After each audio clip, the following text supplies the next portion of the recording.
Әбиялил районында Баймак, Бөрйен, Белорет, Учалы һәм Хайбулла райондарының биләмә башлыклары өсөн семинар кәңәшмә үтте.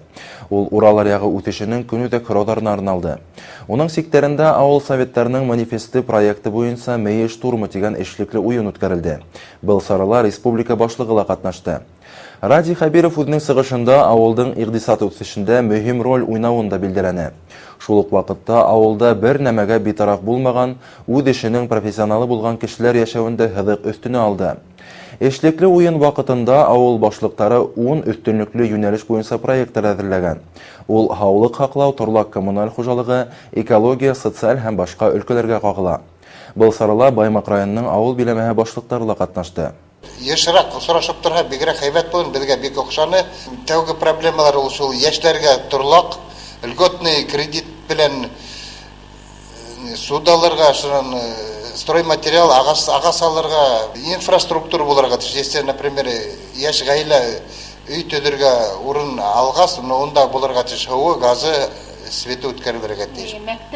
Мәктәп балалар бакчасы булырга тиеш.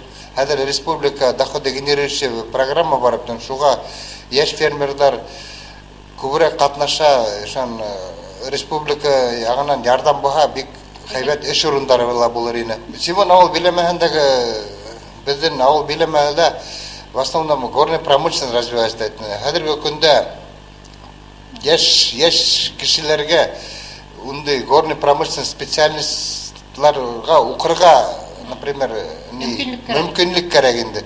Онда үтәкте зурайтырга кирәк, сварщикларга, трактористларга укытырга кирәк, электриклар yetişмәй.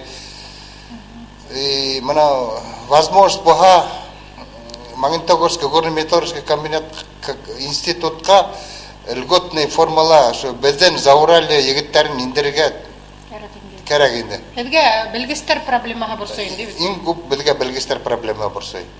Был ошондай форматтагы беренче кәңәшмә. Киләсәктә уны киңрәк даирәлә үткәрү бурысы куелды. Шул ук вакытта яктар арасында бик күп мәсьәләләр буенча фикер алышулар булды.